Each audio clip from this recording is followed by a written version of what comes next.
राधा स्वामी। क्या बताऊं, इस दिनों के राधा स्वामी सत्संग में गुंडा गिरोह ने सबको कुछ हेर रखा है कि जहां भी जाते हैं महाराजियों के साथ रहने की वजह से लोगों को गुमराह करते रहते हैं। अब 30 अप्रैल का हिसार का सत्संग था, वहां भी हम पहुंचे।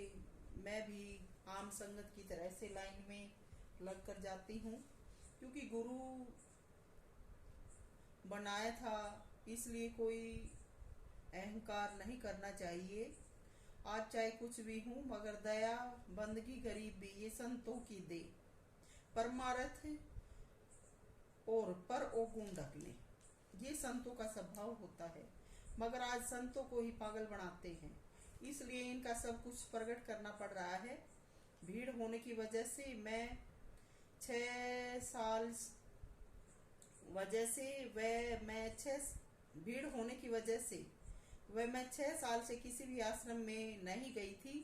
तो दूर दराज के आश्रमों में नई नई संगत आ चुकी है, जो कि दर्शन नहीं कर पाई है, या फिर ये जो पहले के हैं ये सेवादार आगे नहीं रहते और नई नई संगत को खड़ा कर देते हैं, जिनको कोई अनुभव नहीं है किसी के दिल की भावना व अंतरी हाल को। ये जो सेवादार खड़ी होती हैं ये नहीं जानती। कोई भी जाता है चलो चलो, तो उनको ऐसा कर करके धक्के लगाती रहती हैं। तो मैं जब महाराज जी के पास जाने लगी तो इन्होंने हाथ अड़ा लिए और मना करके कहने लगी। तो मैंने महाराज जी से इशारे में पूछा कि ये क्या कर रही हैं। महाराज जी ने उनको रोका, मुझे पास बुलाया, मैंने भी चरण स्पर्श किए, मेरी बेटी ने भी चरण स्पर्श किया। फिर मैं सेवा में खड़ी हो गई। 15-20 मिनट के बाद हिसार आश्रम का प्रधान वकील कहते हैं लोग बाग, पता नहीं किस चीज की वकालत करता है, अकल का भोरा नहीं। जब महाराज जी ने बोलकर बुलाया, वह अपनी जुबान से कुछ नहीं कहा और खाना व पैसों की सेवा भी ले ली। और फिर क्या बच गया। लेकिन हरामजादे को जलन थी, मुझे आगे देखकर कहने लगा कि तू यहाँ से चल। मैंने कहा कि क्यों। मैंने महाराज जी की वजह से उसके गालों पर तमाचा नहीं दिया, क्योंकि महाराज जी हाजिर बैठे थे, और नहीं तो मैं उसके गालों पे ऐसे देती। और मेरी बेटी भी साथ में थी, मेरी बेटी को अगर इशारा कर देती तो उसने फाड़ फाड़ के उसके चीथड़े कर देती। लेकिन मैंने चुप्पी रखी, वह बेटी की तरफ भी इशारा नहीं किया। लेकिन मैंने सेवा जारी रखी। फिर से बोला कि आप यहाँ नहीं रह सकती। बहनों को इशारा किया, बहनों ने उसकी बात नहीं मानी।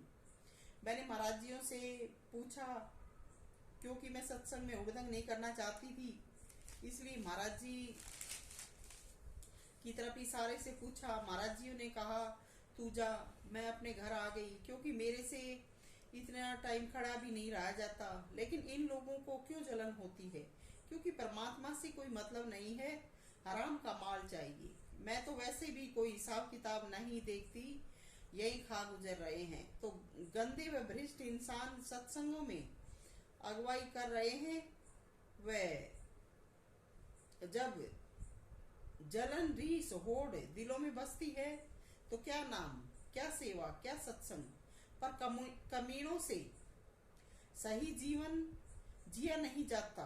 मरना चाहते हैं तभी इससे आकर टकराते हैं। मैं दिल में सोच रही थी, आराम खोर तू भी छुपा हुआ था, तेरा भी दिन लग रहा था। नहीं तो समझ मैं लगता था आराम ज्यादा ठीक लगता था पहले तो, पर लिखवाली आराम खोर न अपनी सही तकदीर। इस हवा को हटाना किसकी औकात। लेकिन मालिक भी तरह तरह के कौतुक करता है और इन हरामजादों की साथ चढ़ाता है, क्योंकि ये बदमाश है, छुपे हुए बदमाश। और जब ये इस प्रकार की हरकत करते हैं, इसके आगे आते हैं, तो तब इनका लेखा शुरू हो जाता है। तो मैं भी सोच रही थी कि ये राधा स्वामी बने हुए हैं आजकल के, बार बार दर्शन देने के बाद भी शानपत करते हैं हरामजादे।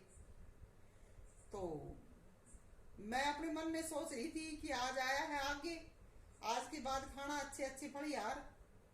हरामखोर, तुझे पता ही नहीं किसके साथ क्या हरकत कर रहा है, क्या कह रहा है। तो वो वकील हिसार का जो प्रधान था, वकील था, वो भी हरामजादा गुंडा पंथ में शामिल हो गया। महाराज जी बैठे थे, जब महाराज जियों ने ये नहीं कहा कि भाई तू यहाँ से जा, तेरी सेवा यहाँ नहीं है, तो उसने आके बीच में किस लिए टोका, क्यों बकवास की। लेकिन मुझे भी पता था कि जो कुछ होता है अच्छा होता है। तो ये राधा स्वामी सत्संग दिनोद है आज का। तो सविता ऐसे हरामजादों से क्या दर्शन देने जाए, ऐसों से क्या मिलने जाए। अपने दिमाग को, अपने समय को बर्बाद करना है। परमात्मा तो दिल में बसता है, और परमात्मा दिलों में नहीं भी बसे, पर इंसान को अपनी करनी से कभी भी नहीं हटना चाहिए। हमेशा अपनी करनी, अपना जीवन अच्छा जीने के लिए अच्छी ही करनी चाहिए। परमात्मा सुने न सुने, लेकिन शिष्टाचार यूज करने से कोई मोल नहीं लगता है। चाहे सत्संगी हो, चाहे गैर सत्संगी हो, हर किसी को शिष्टाचार यूज करना चाहिए, क्योंकि शिष्टाचार ही बहुत अच्छी आदत है। और जो शिष्टाचार बरतते हैं वही इंसान सभ्य वे अच्छे नागरिक होते हैं। सत्संगी होना तो बहुत दूर की बात है, पहले अच्छे नागरिक व शिष्टाचारी बने। तो ये ऐसे हरामखोर हैं, क्या बताऊं। सविता कभी किसी पर हाथ उठाना नहीं चाहती है, लेकिन हरामजादों के कर्म है इनके आड़ फुड़वाने के, नहीं मानते हैं, आगे आके अड़ते हैं। सविता तो कभी नहीं चाहती कि अपने घर से निकले या किसी को कुछ भी कहे, क्योंकि सविता ने जीवन जी कर देख लिया है, बिना काम की परेशानी उठाना कोई अच्छी बात नहीं है। जो नहीं मानते हैं तो उनको क्या भगवान का नाम बजवाना, क्या चेताना, उनके हाड़ फूटने देने चाहिए। बाकी सब मौज आधीन। सविता राधा स्वामी।